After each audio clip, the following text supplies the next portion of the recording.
Apreciados hermanos, explico la palabra del domingo 30 del tiempo ordinario. La primera lectura es del libro del Éxodo, capítulo 22, versículos 20 a 26. Son algunas leyes tomadas del Código de la Alianza. Cuando Israel pactó alianza con Dios, recibió el Decálogo, es decir, los 10 mandamientos. El Decálogo propone normas generales con el fin de establecer cómo debía ser la relación de los israelitas con el Señor y entre ellos mismos dentro de la comunidad. Sin embargo, en la comunidad cada día aparecían situaciones nuevas, muy particulares, que no tenían legislación. Es por esto por lo que construyeron una serie de leyes casuísticas que adicionaron al Decálogo, y a todo el conjunto de leyes lo llamaron Código de la Alianza. El código comprende del capítulo 20, versículo 22 al capítulo 23, versículo 19 del libro del Éxodo, y contiene diversas leyes de tipo social, cultural, criminal, económico y cultural que insisten sobre el cuidado y en la preocupación por los más débiles.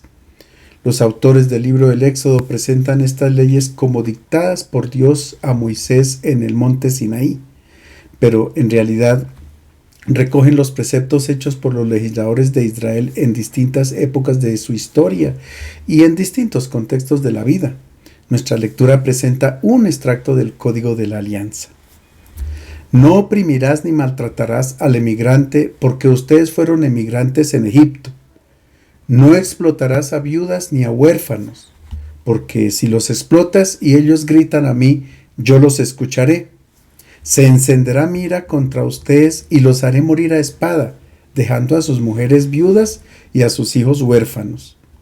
Si prestas dinero a uno de mi pueblo, a un pobre que habita contigo, no serás con él un usurero, cargándole de intereses.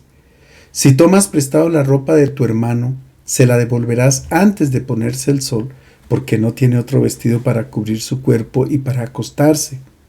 Si grita a mí, yo lo escucharé, porque yo soy compasivo. Este grupo de leyes hace referencia al extranjero, al huérfano, la viuda y al pobre. Son personas que pasan dificultades desde el punto de vista jurídico, social o económico.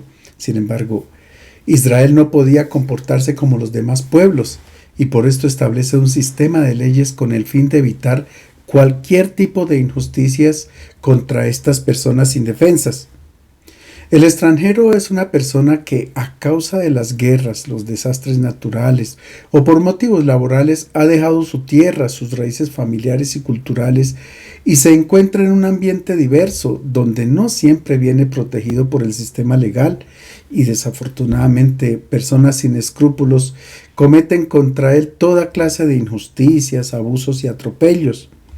Para muchos pueblos era normal someter a los extranjeros a trabajos forzados y humillantes, explotarlo e incluso esclavizarlo. Los israelitas conocen de primera mano lo que es vivir en tierra extranjera, porque una y otra vez lo han sufrido en carne propia, sobre todo en Egipto y en el exilio en Babilonia. Es por esto por lo que la ley sobre los extranjeros tiene una motivación que parte de la experiencia del mismo pueblo de Israel. Amarán al emigrante porque ustedes fueron emigrantes en Egipto. Ellos recuerdan esta experiencia cuando recitan su profesión de fe. Mi padre era un arameo errante, bajó a Egipto y residió allí. Si ellos no fueron tratados bien en tierra extranjera, no pueden repetir este mismo error con los extranjeros que residen en su tierra. El texto continúa prohibiendo la explotación a las viudas y a los huérfanos. Estas personas eran las más desprotegidas y vulnerables ante las injusticias de los poderosos. Sufren toda clase de arbitrariedades por parte de los jueces, los dirigentes y en general de los más fuertes. Su único defensor es Dios, como dice el Salmo 68. El Señor es padre de huérfanos y defensor de viudas. Y el Salmo 146 afirma: el Señor protege al extranjero y sostiene al huérfano y a la viuda. Dios, por medio de leyes, cuida de estas personas pobres y vulnerables y las alimenta recurriendo a la mala memoria del agricultor, como dice el libro del Deuteronomio en el capítulo 24. Cuando recojas la cosecha de tu campo y olvides en el suelo una brazada, no vuelvas a recogerla. Déjala al emigrante, al huérfano y a la viuda, y así bendecirá el Señor todas sus tareas. Cuando sacudas tus olivos, no repases las ramas, déjaselas al emigrante, al huérfano y a la viuda. Cuando recojas los racimos de tu viña, no rebusques los racimos, déjaselos al emigrante, al huérfano y a la viuda. Acuérdate que fuiste esclavo en Egipto. El autor de nuestro texto dice que Dios aplicará la ley del talión contra quien agreda a estas personas. Se encenderá mi ira contra ustedes y los haré morir a espada, dejando a sus mujeres viudas y a sus hijos huérfanos. Se trata de una sentencia audaz pero eficaz. Ella ilustra que el Dios de Israel no se complace con el perfume del incienso, los sacrificios y holocaustos como los dioses paganos. El Dios de Israel aplica la venganza contra quienes vulneran los derechos de los más pobres y oprimidos, como dice el libro de los Proverbios. El que oprime al pobre ofende a su Creador, pero honra a Dios quien se apiada del necesitado. También aparece una ley para reglamentar el préstamo del dinero al pobre. Si alguien pide prestado dinero es porque está muy necesitado. A lo mejor perdió sus cosechas, no pudo pagar sus impuestos, está endeudado y no es capaz de sostener a su familia. Es por esto por lo que la ley prevé no cobrar ningún tipo de recargo al préstamo, porque si pide prestado escasamente podrá pagar lo que tomó prestado. No se le puede exigir que pague ningún valor agregado, de lo contrario termina por quedar en la miseria absoluta, condenado a morir de frío o de hambre. En hebreo, interés se dice neshek, que literalmente significa mordisco. Nosotros lo traducimos por interés o usura. Usura no es obtener un interés elevado, sino cobrar cualquier valor, así sea irrisorio.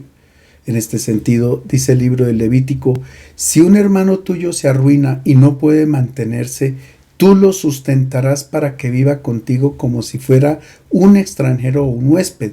No le exigirás ni intereses ni recargo. Respeta a tu Dios y viva tu hermano contigo. No le prestarás dinero a interés ni aumentarás el precio de los alimentos que le des. Yo soy el Señor tu Dios que lo saqué de Egipto. Finalmente, el texto habla del préstamo de la ropa. Sucedía cuando el pobre, para no morir de hambre, se veía obligado a empeñar su propio manto.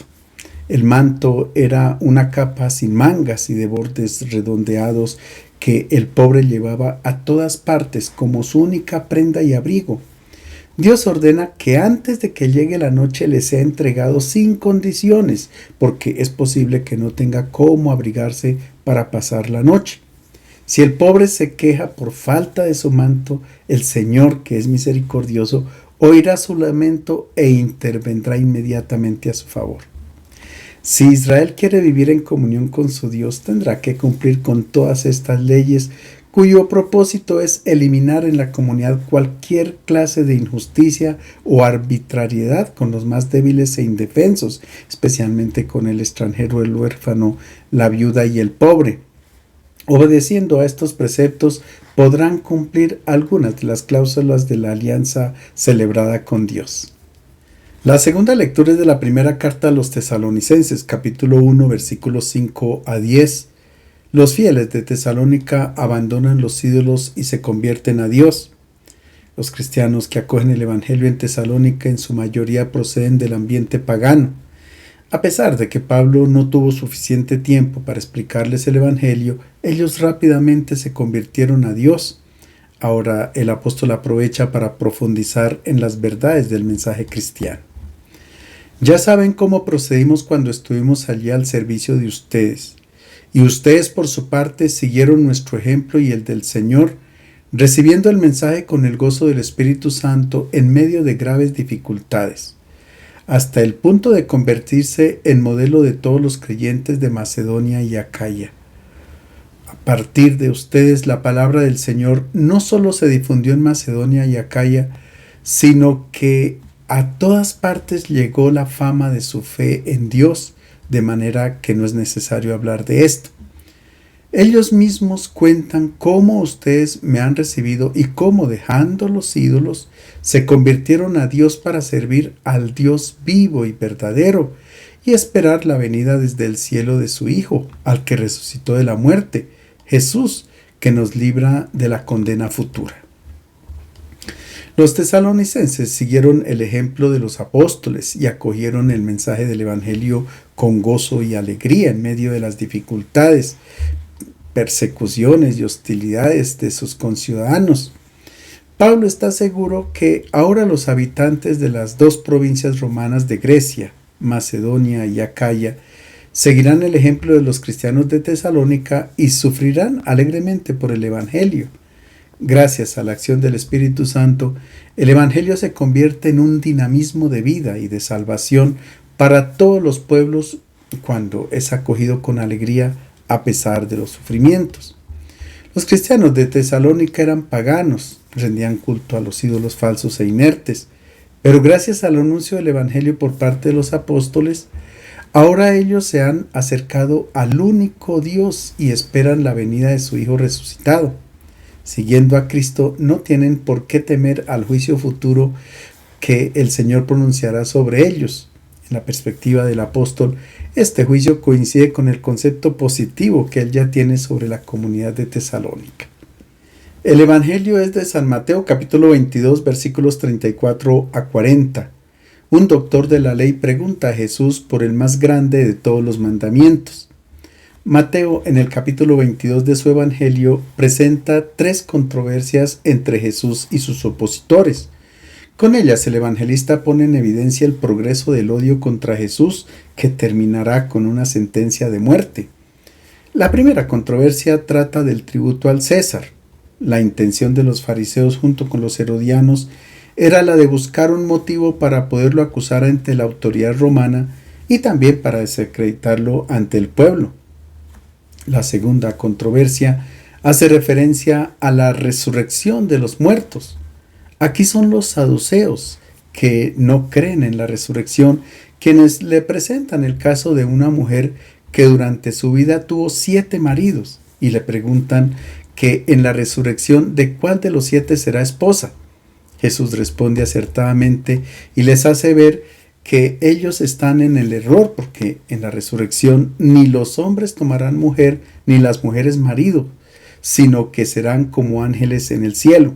Y además, como los saduceos solo creen en la tradición escrita, Jesús les cita un pasaje del libro del Éxodo.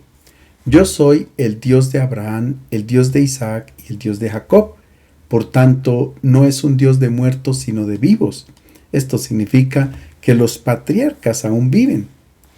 Ante estas palabras, los saduceos no pudieron contestar nada, y enseguida inicia la tercera controversia que corresponde al Evangelio de hoy y que trata sobre la pregunta que un doctor de la ley dirige a Jesús para interrogarlo sobre el mandamiento más grande de toda la ley. Al saber los fariseos que Jesús había tapado la boca a los saduceos, se reunieron alrededor de él, y uno de ellos, doctor en la ley, le preguntó maliciosamente: Maestro, ¿cuál es el precepto más grande en la ley?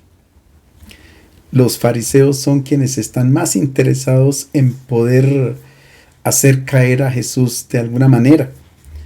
En la primera controversia, aunque no andaban de acuerdo, se unieron con los herodianos, quienes eran partidarios del tributo al César, y no lograron nada, porque Jesús respondió que había que restituir al César lo que es del César y restituir a Dios lo que es de Dios. Los fariseos quieren comprobar que las enseñanzas que Jesús está impartiendo son heréticas, porque muestra a un Dios que ama a todo ser humano y no hace distinción entre buenos y malos, entre justos y pecadores. Y además Jesús no practica el ayuno, no sigue la tradición farisaica, no hace las purificaciones respectivas, come con publicanos y pecadores, acoge a las prostitutas, y todo esto escandaliza a la gente. Los fariseos, al escuchar que Jesús les tapó la boca a los saduceos, se reúnen con ellos porque tienen a Jesús como enemigo común. Los saduceos era un grupo religioso al que pertenecía la casta sacerdotal. Era gente rica que se juntaba con la aristocracia de Israel y se servían de la religión para enriquecerse. Este grupo solo acepta como canónicos el Pentateuco, es decir, los primeros 5 libros de la Biblia. Naturalmente que no aceptan a los profetas porque ellos criticaron el culto exterior, que era vacío, lleno de sacrificios, incienso, holocaustos, pero sin amor al prójimo. Los saduceos no creían en la resurrección porque solo les interesaba estar muy bien en esta vida. Por eso buscaban el dinero para tener las máximas comodidades en este mundo. En sus oraciones egoístas pedían a Dios que los ayudara a estar bien en el transcurso de esta vida. Es posible que este pensamiento esté presente en muchos de nosotros también hoy, cuando pedimos favores a Dios solo con el fin de estar muy bien aquí, sin importar que a otros les vaya mal. Los fariseos se retenían personas justas, observantes de la ley, cumplidores de todos los mandamientos, y por eso se sentían en el deber de defender la tradición religiosa. Recordemos que Pablo era fariseo y con orgullo escribe a los filipenses: yo fui circuncidado al 8º día del linaje de Israel, de la tribu de Benjamín, hebreo de hebreos, en cuanto a la ley, fariseo, en cuanto al celo, perseguidor de la iglesia, en cuanto a la justicia de la ley, hallado irreprensible. Los fariseos no andaban de acuerdo con los saduceos por varios motivos, pero sobre todo discrepaban en el concepto de la resurrección. El libro de los Hechos de los Apóstoles presenta a estos dos grupos en contra de Pablo. Cuando lo conducen ante el procurador Félix, el apóstol, dándose cuenta de que una parte eran saduceos y otros fariseos, alzó la voz en la reunión y dijo: hermanos, yo soy fariseo e hijo de fariseos, y ahora me están juzgando a causa de la esperanza en la resurrección de los muertos. Y cuando dijo esto, se produjo un altercado entre los fariseos y saduceos, y la asamblea se dividió, porque los saduceos dicen que no hay resurrección, ni ángel, ni espíritu, pero los fariseos creen todo esto. A pesar de sus rivalidades, los fariseos se reúnen con los saduceos y buscan al más prestigioso doctor de la ley, un nomikos en griego, para que interrogue a Jesús y lo ponga en ridículo delante de sus oyentes. Maestro, ¿cuál es el precepto más grande en la ley? La pregunta es muy pertinente porque en aquel tiempo estaba en discusión cuántos debían ser los mandamientos y cuáles tendrían que ser considerados grandes y cuáles pequeños. Rabí Hillel, que vivió una generación antes de Jesús, distinguía entre preceptos pesados y ligeros. En cambio, Rabí Shammai, contemporáneo de Jesús, no admitía la existencia de mandatos ligeros. De todos modos, los rabinos de aquel tiempo estaban de acuerdo en que había 613 mandamientos, 365 que corresponden a los días del año, formulados en forma negativa, es decir, eran prohibiciones, y 248 como los miembros del cuerpo humano, formulados positivamente, eran obras que había que cumplir. Todos sabían que había un mandamiento que era el más grande de todos. Es por esto por lo que la pregunta del doctor de la ley es malintencionada. Para los israelitas el mandamiento más grande era observar el sábado. Incluso Dios lo observó cuando terminó la obra de la creación. Todos esperaban esta respuesta de Jesús para poderle decir que si observar el día de reposo era el más grande de los mandamientos, entonces él ¿por qué no lo observaba ni lo respetaba? Pero Jesús responde de otra manera. Escuchemos. Jesús le respondió: amarás al Señor tu Dios con todo tu corazón, con toda tu alma y con toda tu mente. Este es el precepto más grande y el primero de todos. Imaginamos a los interlocutores de Jesús totalmente perplejos ante esta respuesta. Jesús no los complació diciendo que había que obedecer a Dios y a sus mandamientos, por tanto, había que observar el sábado, no. El maestro utiliza el verbo amar, ahab en hebreo, y lo aplica para Dios y para el prójimo. La obediencia es propia de la relación del esclavo con respecto al amo, mientras que el amor es propio de las personas totalmente libres. Jesús quiere que todos nos involucremos en el amor gratuito e incondicional del Padre, y este sería el más grande de todos los mandamientos. Jesús no pidió obediencia a Dios, y tampoco los evangelios dicen que hay que obedecer a Jesús como si Él fuera nuestro patrón y nosotros sus esclavos. No. A Jesús le obedecen los demonios, los espíritus inmundos, el viento, el mar, pero nunca las personas. Las personas aman a Jesús y se involucran libremente en la construcción del reino de Dios. También la relación de Jesús con el Padre es una relación de amor. Como el Padre me ama a mí, así los amo yo a ustedes. Permanezcan en mi amor.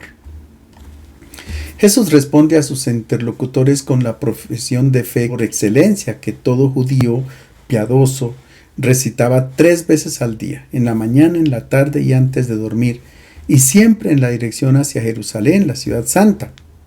Se trata de la oración que se encuentra en el capítulo 6 del libro del Deuteronomio, llamada Shema, porque comienza con el imperativo del verbo Shama, que significa escuchar. Shema Yisrael, Adonai Eloheinu, Adonai Echad, Ve'ahavta et Adonai Eloheja, Behol Levabeja, Ubehol Nafsheja, Ubehol Meodeja. Escucha, Israel, el Señor es nuestro Dios, el Señor es uno. Amarás al Señor tu Dios con todo tu corazón, con toda tu alma y con toda tu fuerza. Pero Jesús reemplaza con toda tu fuerza por con toda tu mente, holete dianoiasu en griego. En la Sagrada Escritura encontramos una revelación progresiva de Dios. En principio los israelitas tenían una visión arcaica de la divinidad, creían en un Dios territorial, es decir, pensaban que cada pueblo tenía su propio Dios. Además, se le atribuían pasiones fuertes como la ira, la indignación, la venganza, el castigo, etc. Estas imágenes producían miedo, tanto así que un día los israelitas, llenos de miedo, dijeron a Moisés sobre el monte Sinaí: «Habla tú con nosotros y escucharemos, pero que no hable Dios con nosotros, no sea que muramos». Poco a poco Israel comprendió que Dios tenía que ser único, universal y con un rostro bello. Los profetas fueron quienes más ayudaron a purificar la imagen de Dios. O sea, se introduce la imagen de un Dios que ama de modo gratuito e incondicional, como un esposo ama a su esposa. Dijo Dios: «Israel, Israel, yo volveré a casarme contigo y serás mi esposa para siempre. Cuando tú seas mi esposa, realmente llegarás a conocerme. Seré para ti un esposo fiel, sincero y lleno de amor». El profeta Isaías presenta el amor maternal de Dios. Cuando Jerusalén se lamenta y dice: «Mi Dios me ha olvidado», el Señor responde: ¿puede una mujer olvidar a su niño de pecho sin compadecerse del hijo de sus entrañas? Aunque ella se olvidara, yo no te olvidaré. Jesús de Nazaret presenta el rostro bello de Dios, un Dios que es amor y solo amor. Pero sus interlocutores tienen una imagen arcaica de Dios, no fueron capaces de abrir su corazón a la revelación de las Escrituras sagradas, no pudieron asimilar el mensaje de los profetas ni la sensibilidad espiritual de los salmistas. Por consiguiente, se niegan a reconocer en Jesús la belleza del rostro de Dios. Sin embargo, Jesús los quiere liberar de esa concepción arcaica de Dios, de la sumisión como esclavos y del miedo al Señor, porque quiere que ellos también encuentren la felicidad y se involucren en el amor de Dios. El Shema Yisrael pide amar a Dios con todo el corazón. Para el pensamiento judío, el corazón es la sede de todos los pensamientos y decisiones. Amar a Dios con todo el corazón quiere decir que no puede haber espacios en el corazón que no pertenezcan al Señor. No puede haber espacios reservados para los ídolos, porque Dios quiere la felicidad completa del ser humano, y un corazón dividido no es feliz. Es como cuando hay una relación de amor. Los enamorados no permiten que la persona amada comparta su corazón con alguien más. El Shema Yisrael pide amar a Dios con toda el alma, es decir, con toda la persona. No puede haber espacio para los ídolos. El creyente está dispuesto a sacrificar todo aquello que lo aparte o lo aleje del único amor. Jesús agrega a la profesión de fe del Shema, con la que responde a los fariseos y saduceos, que hay que amar a Dios con toda la mente, es decir, que la razón forma parte del amor de Dios. Las emociones no pueden ser objeto de un mandamiento porque son cortas y pasajeras. Para amar a Dios hay que involucrar la razón y la fe. Es necesario dedicarle toda la mente a Dios, como cuando un enamorado solo piensa en la persona amada. Todo lo que percibe de la realidad con sus sentidos, el oído, el olfato, la vista, el gusto, el tacto, todo lo relaciona con la persona amada. Cuando escucha música o percibe el aroma de las flores, cuando observa ciertos lugares, etc., todo está en referencia a la persona amada. Si no conocemos a Jesús por medio de su evangelio, no podemos amarlo con toda la mente y tampoco podremos adherirnos a él con solidez. Será un amor frágil y sin inteligencia que desaparece rápidamente. Si no se dedica tiempo suficiente al estudio de la palabra de Dios, es muy difícil que logremos amar al Señor con toda nuestra mente. Jesús en su respuesta incluye un segundo mandamiento también basado en el amor e igual de grande al primero. Pero el segundo es equivalente: amarás al prójimo como a ti mismo. De estos dos mandamientos dependen la ley entera y los profetas. La intención que tenía Jesús al responder a sus interlocutores con el Shema era que ellos pudieran reflexionar sobre la oración que recitaban 3 veces al día y sobre todo el amor que manifestaban a Dios en ella. Y ahora Jesús, al amor a Dios, une el amor al prójimo, porque si amamos a Dios para encontrar felicidad, entonces también tendremos que amar al prójimo para hacerlo feliz. En otras palabras, Jesús propone en igualdad de condiciones un amor vertical hacia lo alto, que es el amor a Dios, y un amor horizontal que está dirigido a todo ser humano. Ahora bien, este segundo mandamiento no lo ha inventado Jesús. También lo ha tomado de la Torá, del libro del Levítico en el capítulo 19, donde la ley prevé evitar la venganza. No te vengarás ni guardarás rencor a los hijos de tu pueblo, sino que amarás a tu prójimo como a ti mismo. El alcance de esta norma está limitado a los miembros de la comunidad de Israel. La expresión "Wehavta lereaja kamoja" se puede traducir: amarás al que está a tu lado, que es como tú.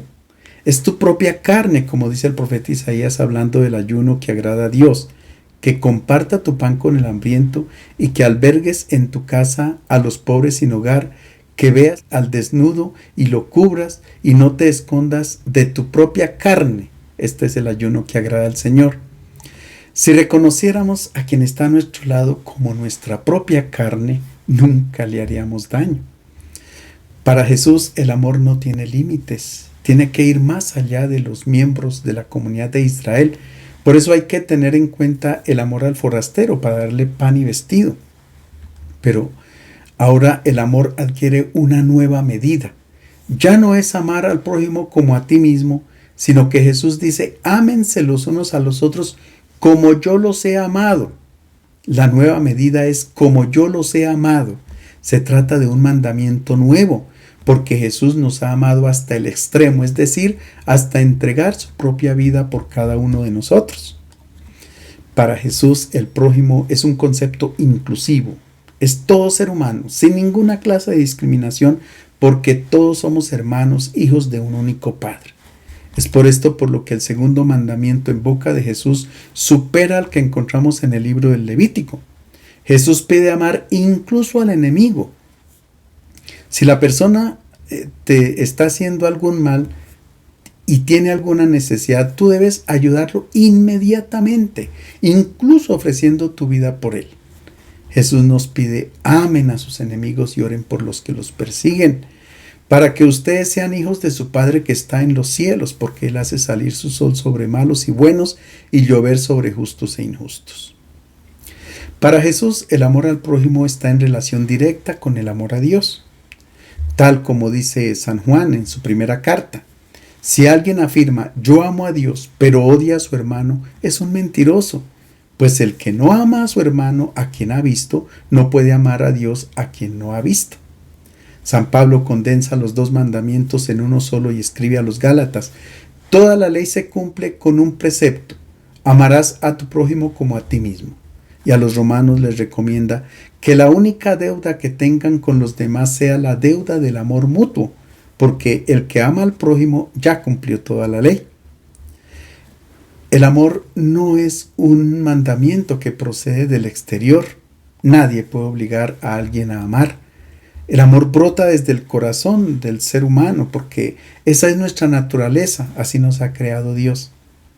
En este sentido, toda persona, por tener la naturaleza divina, aunque no conozca el Evangelio, es capaz de amar incluso al enemigo. Jesús termina diciendo que de estos dos mandamientos dependen la ley entera y los profetas. Mateo utiliza aquí el verbo griego kremannimi, que significa colgar, depender. Es la imagen de un gancho que está en un punto firme del cual depende todo lo que cuelga de él. Jesús quiere decir que toda la escritura se debe interpretar desde este punto de referencia, el amor a Dios y el amor al prójimo. Para Jesús, todo el mensaje de la Biblia, incluido naturalmente el Evangelio, está relacionado con estos dos amores, como un gancho del que depende toda la palabra del Señor. Fue muy difícil para los fariseos y saduceos creerle a Jesús. Él no fue capaz de sacarlos de sus tradiciones y sus convicciones religiosas. Continuaron adorando un rostro de Dios que se alejaba del que presentaba Jesús. Las consecuencias fueron desastrosas porque terminaron condenando al maestro y pidiendo su sentencia de muerte. Les deseo un feliz domingo.